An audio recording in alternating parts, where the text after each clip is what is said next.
मृत्तिकम् भोगारम् रत्नधातवम् अग्निः पूर्वेभिर्विषिभिरेभ्यो नूतनैरुना तदेवाङ्गेह रक्षति अग्नियारैव स्मत्पोषमेव दिवे दिवे। आज सर्वत्र आतंकवाद, हिंसा, संघर्ष, असहिष्णुता, भोगवाद का वातावरण बढ़ रहा दिखता है। अब दुनिया बहुत छोटी हो रही है, आवागमन साधन बड़े तीव्र हो गए हैं, कम्युनिकेशन के साधन बहुत अच्छे हुए हैं। इसलिए सबके मन में एक इच्छा है कि शांति कैसे प्राप्त की जाए, विश्व शांति का मार्ग क्या हो सकता है।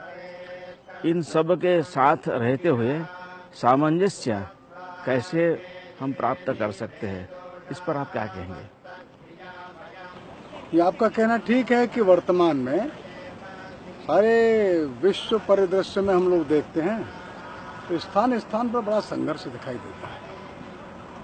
संघर्ष के जो आयाम हैं वो तो अलग अलग है, लेकिन ये बात भी सच है, कहीं भाषा को लेकर संघर्ष है, कहीं रिलीजन संप्रदाय को लेकर के दुनिया में संघर्ष दिखता है, कहीं कहीं आर्थिक मुद्दों को लेकर के संघर्ष दिखता है, कहीं कहीं परिवारों के अंदर भी संघर्ष बढ़ता चला जा रहा है।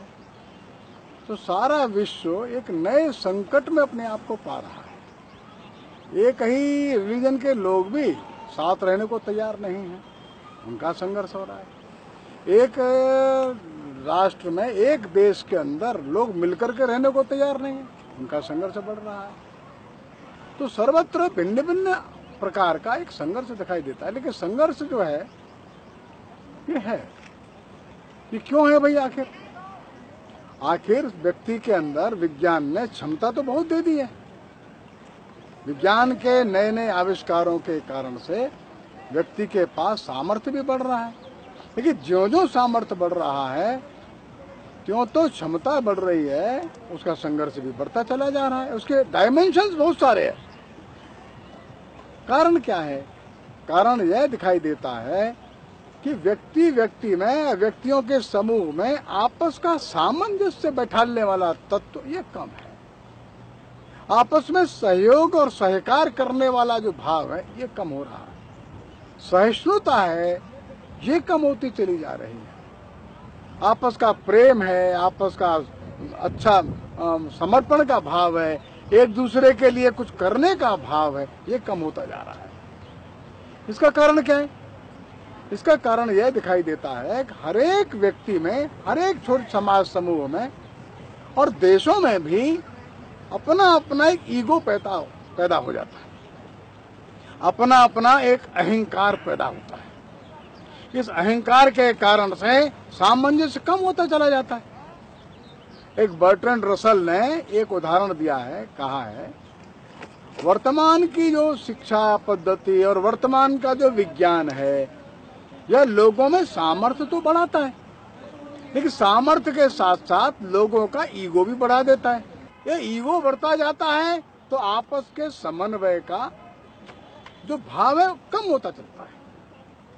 और जैसे ब्लेड की दो गेंदें आके टकरा के दूर भागती हैं, ऐसा मनुष्य और समाज पैदा होता चला जा रहा है।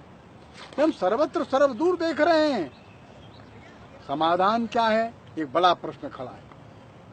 और ये बर्ट्रैंड रसल ही स्वयं बताते हैं, और वो कहते हैं ये जो वर्ल्डली एजुकेशन है, ये भौतिक शिक्षा है, ये व्यक्ति के भौतिक साम्राज्य को, सामर्थ्य को बढ़ाती है, लेकिन उसके आत्मिक उन्नयन का कोई साधन नहीं देती। वो कहते हैं स्पिरिचुअल विजडम चाहिए, एक आत्मिक आध्यात्मिक विकास चाहिए। मनुष्य के अंदर एक आध्यात्मिक विकास होता है जिसके कारण से वो सबको अपना मानने लगता है, सभी के अंदर एक अपने जैसा ही देखता है। ये जो आध्यात्मिक आत्मिक विकास है ये सबको जोड़ने का काम करता है। ये आपस का सहकार बढ़ाता है, आपस का प्रेम बढ़ाता है, आपस का सहयोग बढ़ाता है, आपस में एक दूसरे के लिए समर्पण बढ़ाता है, संघर्ष के भाव को कम करता है। मैं, मेरा, मेरे लिए ये भाव को कम करके ये आध्यात्मिक भाव दूसरों के लिए मैं क्या कर सकता हूँ, अपने सामर्थ्य, अपनी क्षमता, अपने संसाधनों का उपयोग में दूसरे अन्य बंधुओं के लिए, समाज के लिए कैसे कर सकता हूँ। आध्यात्मिक भाव से ये भाव जगता है। भारतीय दर्शन, हिंदू दर्शन इस भाव को बार बार जगाने का काम करता है।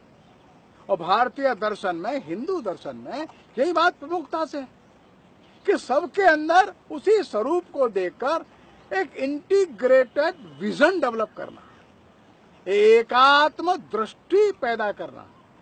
एकात्म दृष्टि से एकात्म भाव पैदा हो जाता है। एकात्म भाव ईर्ष्या, द्वेष, घृणा, हिंसा इसको दबा देता है। एकात्म भाव जो है ये अध्यात्म भाव को विकसित करता है। तो प्रेम, दया, करुणा, ममता, समर्पण ये सद्गुणों की वृद्धि करता है। ज्यों ज्यों अध्यात्म बढ़ता है त्यों तो एकात्म भाव बढ़ता है, वननेस बढ़ती है। वननेस बढ़ती है तो एक दूसरे को लेकर के, एक दूसरे को संभाल करके चलने का भाव बढ़ता है। ज्यों ज्यों अध्यात्म भाव बढ़ता है सहन शक्ति बढ़ जाती है। छोटी छोटी बात पर विवाद, छोटी छोटी बात पर संघर्ष ये कम हो जाता है। अध्यात्म भाव न रहने के कारण से परिवार भी टूटते हैं, क्योंकि सामर्थ्य कम रहता है एक दूसरे के साथ मिलकर के रहने का, सामंजस्य कम रहता है, सहन शक्ति कम हो जाती है। तो अध्यात्म भाव व्यक्ति के अंदर एकात्म बोध कराता है। एकात्म बोध से सामंजस्य बढ़ता है, प्रेम, करुणा, ममता ये बढ़ती चली जाती है। यह हमारे इस देश का सनातन दर्शन है। इसी दर्शन को हम लोग कहते हैं ये हिंदू दर्शन है। इसी दर्शन के कारण से ये राष्ट्र हजारों वर्षों से हिंदू राष्ट्र है। और इस राष्ट्र के भाव यह है, इस अध्यात्म भाव को लेकर के सारे देश में खड़ा समाज सबको एकात्म दृष्टि से देखे। सारे देश का समाज सबको मिलकर के लेकर के चलने के लिए आगे बढ़े। सारे देश के लोग सारे विश्व के मंगल का कार्य करें। सारे देश के लोग मिलकर सारे विश्व को एक परिवार के रूप में लेकर के आगे बढ़ें। तो हिंदू राष्ट्र यह वैश्विक दृष्टि लेकर के खड़ा होता है। हिंदू राष्ट्र एक ओर भारतीय है, दूसरी ओर एक वैश्विक दृष्टि, वैश्विक भाव लेकर के आगे बढ़ने वाला इसका दर्शन है। और इसलिए हिंदू राष्ट्र ये किसी का विरोधी नहीं, किसी की मार्ग का रोड़ा भी नहीं, सारे विश्व कल्याण का संकल्प लेकर के चलने वाला यह महान दर्शन हजारों वर्षों से चला आ रहा है। हम उसी के प्रतिपादन की बात आज कहते हैं।